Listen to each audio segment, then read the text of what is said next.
बिस्मिल्लाहिर्रहमानिर्रहीम। अच्छा, आज जो चीज़ हमने डिस्कस करनी है, क्योंकि हमने स्पाइन सर्जरी तो रेगुलरली अल्हम्दुलिल्लाह शुरू कर दी हुई है, तो लेकिन every case of spine is not for surgery, ये बहुत इम्पॉर्टेंट है। और ये मैसेज भी आज इसीलिए मैं रिकॉर्ड करवा रहा हूँ कि भाई हम जो वीडियोस अपलोड करते हैं उसका ये मकसद बिल्कुल भी नहीं है कि जो भी हमारे पास पेशेंट आ रहा है उसकी हम सर्जरी ही किए जा रहे हैं। तो ये इन फीलिंग्स को मैंने वो करने के लिए और इन चीज़ों को समझाने और उसके लिए मैंने ये बल्कि स्पेशल मॉडल्स मंगवाए हैं। ये भी मॉडल स्पाइन का है, ये भी, क्योंकि पेशेंट की ख़ास तौर पे अंडरस्टैंडिंग जो होती है वो जिसे कहते हैं ना विजुअल बहुत बेहतर हो जाती है एज़ कम्पेयर कि मैं बताता रहूँ कि जी हम स्पाइन करेंगे, हम ये स्पाइन का हिस्सा होता है, इसमें यूँ डिस्क निकली होती है, ये वो तस्वीरें समझानी पड़ती हैं। तो ये 3D मॉडल हमने मंगवाए हैं स्पेशल।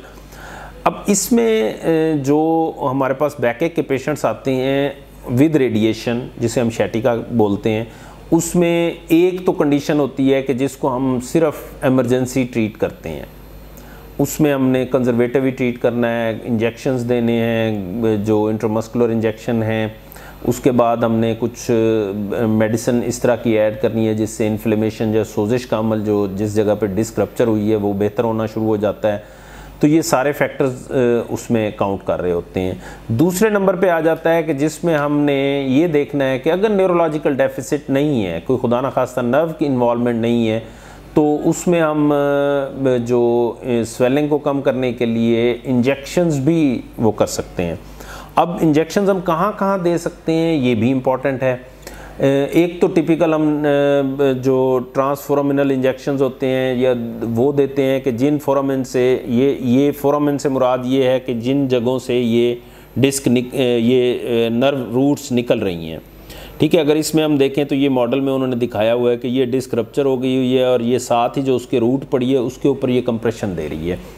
अब जब इस तरह की कंडीशन होती है तो यहाँ पे सारी स्वेलिंग हो जाती है। स्वेलिंग के साथ वो जो रूट के ऊपर नर्व के ऊपर कंप्रेशन है वो बढ़ जाती है।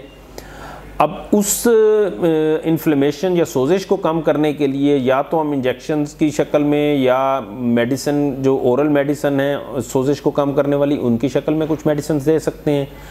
लेकिन ये कॉन्सेप्ट जहन में रखना चाहिए कि जो इंजेक्शंस हम आईवी या इंटरमस्कुलर देते हैं या जो हम मेडिसिन खाते हैं उसका कोई 1% पहुंचता है उस जगह पे जहां पे ये इशू राइज हुआ होता है, ये इशू ये चल रहा होता है। बहुत शुक्रिया। अगर आप हमारे चैनल पर नए हैं तो इसको सब्सक्राइब कर लें ताकि आपको ये इंफॉर्मेटिव वीडियोस बर वक्त मिलती रहें।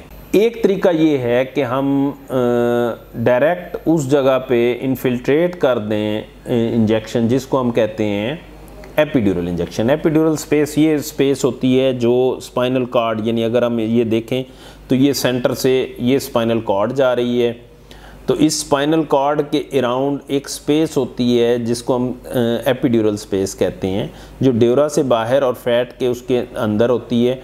वहाँ पे जब हम इन्फिल्ट्रेशन करते हैं तो जो 100% मेडिसिन है वो वहाँ पे इन्फिल्ट्रेट हो जाती है, जिसकी वजह से वहाँ पे जो सोजिश का अमल और स्वेलिंग का अमल चल रहा होता है वो कम हो जाता है और नर्व के ऊपर प्रेशर हट जाता है। तो कई पेशेंट 100 में से 80 पेशेंट्स उससे बेहतर हो जाते हैं।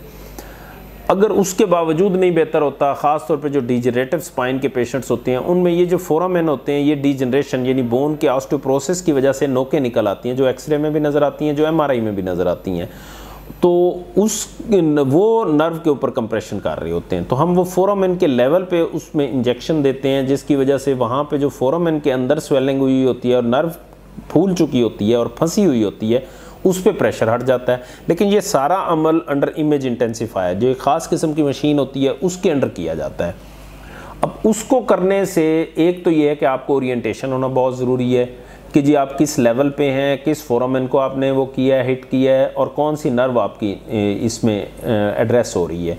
और जिस नर्व को आपने एड्रेस करना है उसमें फिर आप डाई इंजेक्ट करते हैं, इमेज के अंदर देखते हैं कि वो नर्व के अंदर ना हो, उसकी शीथ के साथ हो, फोरामेन के साथ हो, तो वहाँ पे फिर आप जो मेडिसिन है उसको इंजेक्ट कर देते हैं, जिसकी वजह से स्वेलिंग कम हो जाती है, नर्व के ऊपर जो उभार होता है या जो उसके ऊपर प्रेशर आ रहा होता है वो कम हो जाता है।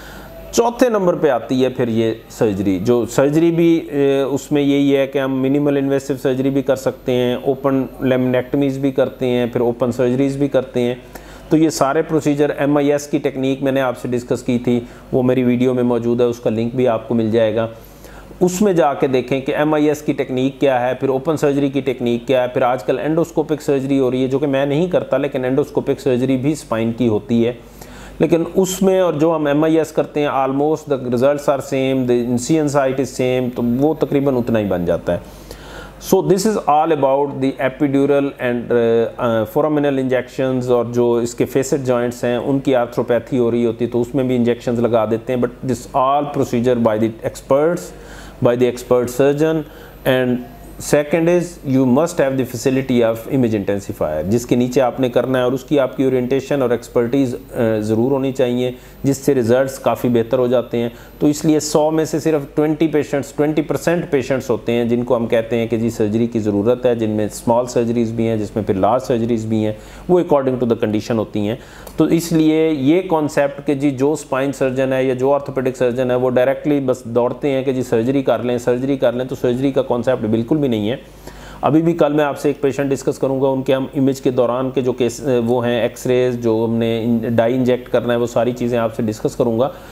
तो उसमें आप देखेंगे कि ये पेशेंट भी हमारे पास सर्जरी के लिए बुक थी, लेकिन जब हमने क्लिनिकल उसको डिस्कस किया, क्लिनिकल देखा, फिर उसके बाद हमारी ग्रुप डिस्कशन होती है, जो हमारी मॉर्निंग मीटिंग्स होती हैं उसमें ये चीज़ें डिस्कस होती हैं, तो फिर रिज़ल्ट हमारा ये कंसेंसस हुआ कि हम इनको प्रॉपर इंजेक्शन लगाते हैं under image intensifier, image guidance, ताकि फिर उसके इफ़ेक्ट्स देखते हैं। इंशाल्लाह होप सो कि will get away with this surgery at the moment, और पेशेंट विल बी कंफर्टेबल। कुछ अरसे से मेरी टांगों में ना काफ़ी अरसे से मेरे पेन था बैक में, जो कि दोनों टांगों में जाता था, पाँव सुन्न हो जाते थे। तो बहुत से डॉक्टर ने मुझे ऑपरेट के लिए कहा।